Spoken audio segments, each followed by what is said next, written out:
$4.012 billion to resolve all of the cases. And then the county or the state is going to be putting an additional $10 million into the One Ohana Fund. And then also the defendants are going to be paying an additional $15 million for settlement administration costs. And then any additional administration costs will come out of the defendant's pocket. So in addition to that 4.012, there are some additional benefits that we got out of the settlement. As part of the settlement in August, and partly why it's taken a bit of time for us to come to this point, is there was a term sheet that we had to come to with defendants. So there were certain requirements we needed to meet before the settlement could move forward. One of those was resolving the matter with subrogation. So subrogation, or the insurance companies, when we came to this $4 billion settlement, we went into immediate mediation with subrogation.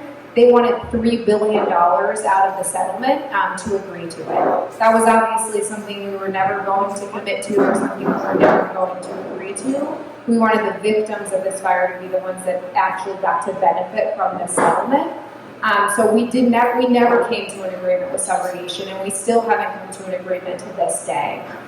So what we had to do instead was go to the court and ask them for relief in the matter. So the first step was we went to state court and we asked Judge Cahill to tell us what subrogation's real right to remedy was. We said that they had an exclusive recovery for them would be through a lien holder process, which means that once people resolve their claims, if insurance paid money to them, they could assert a lien over the settlement, that they got paid back a portion of what they paid directly to that person. So that was their exclusive right to remedy. They didn't have an independent right to recovery outside of that. So they couldn't take a portion of the settlement. They could only go through it through a lien holder process. Judge Cahill agreed with us and gave us the order that we needed, but the term sheet required that it be an unappealable order. So we immediately requested the Supreme Court to offer an opinion on it and to opine on it. In around February 6th, we had oral argument before the Supreme Court on this matter. It usually takes about 7 to 9 months to get a decision from the Supreme Court. It was mere days that they issued a decision that was favorable.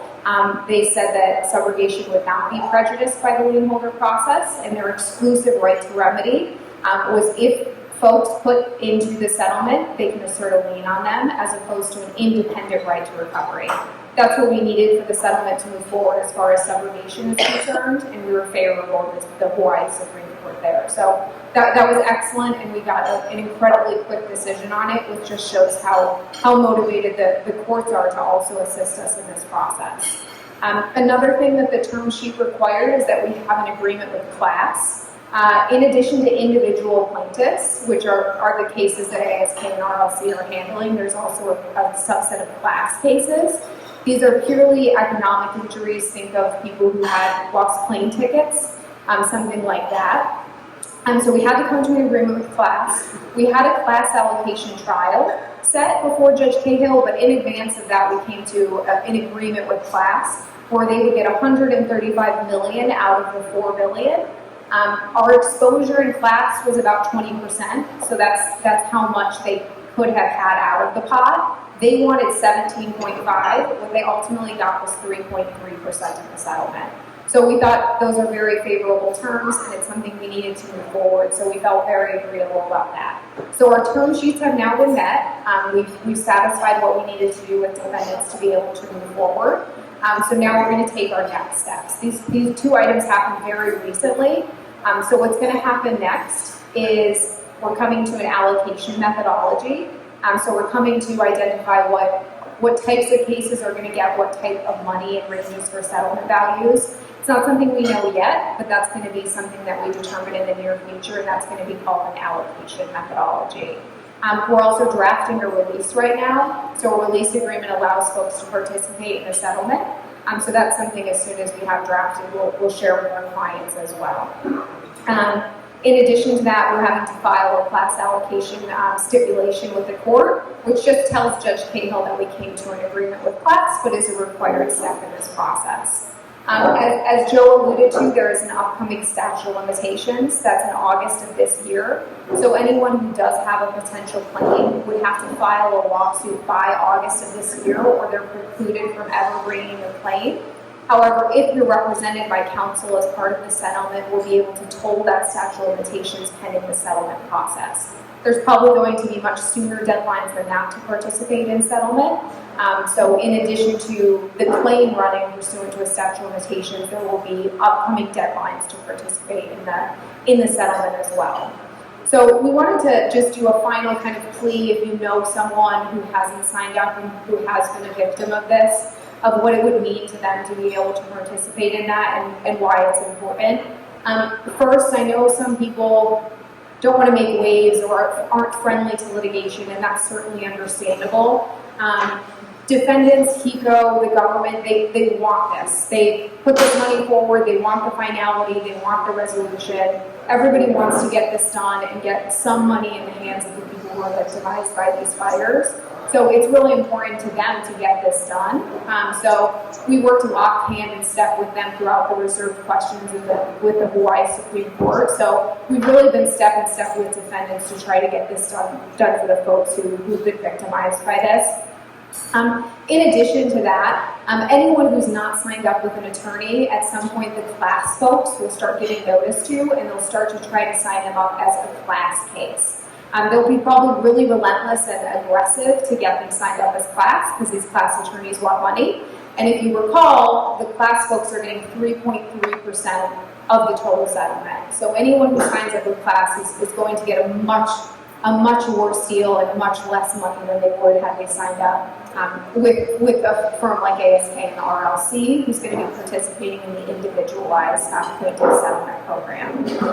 Lastly, if someone who had a claim who was given insurance money does not participate at all, that means that subrogation or insurance has the right to step into their shoes and bring a claim on their behalf. So anyone who doesn't bring a claim, it means that insurance is allowed to bring that claim for them and they get the money. We don't want insurance to get any more money than remotely possible in this. And we're going to fight tooth and nail to make sure they get the lowest amount that they can. But anyone who doesn't bring a claim and insurance paid something out of pocket for them, that means insurance can bring a claim on their behalf in the settlement and get paid for them. So that's kind of our final plea. We want the people of Maui, the victims of this fire, to actually benefit and get as much as they can out of that. So please don't hesitate to come up later and ask questions. Or Joe and I are also here through Sunday and Tuesday morning, so we're happy to meet with anyone or meet with any potential clients if they'd like to talk as well. So thank you so much. I know that was long, and I hope it wasn't too confusing and too many legal words, but really, really happy to be here.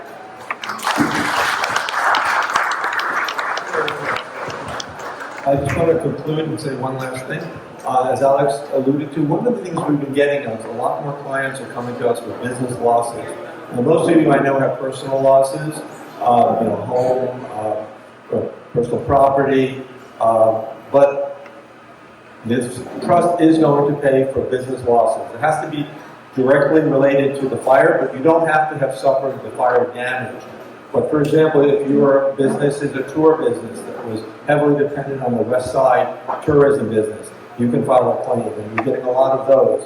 We recently signed a helicopter company that was running tours out of Kākou, because obviously the tourism is so far down. So again, there's going to be a time limit there, and we would much rather see the funds go to the people that really need them than to the insurance companies to come in and scoop up what's left.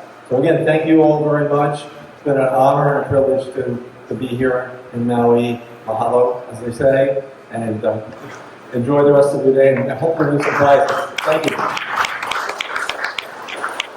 I am Olena. This is Isaac. And we are the Travel Bug Bite. We met in Prague, Czech Republic. Lived in Shanghai, China. New York and Rhode Island, USA. And now we live in Hawaii. We've traveled from Tibet to Puerto Rico. Harbin to PP. And drove cross-country with Smiley in our Tesla Model 3. Subscribe to follow our adventures. If you liked our video, don't forget to click the like button, leave a comment, and subscribe. Check out our videos from all around the world and let us know what you'd like to see next. Thanks for watching!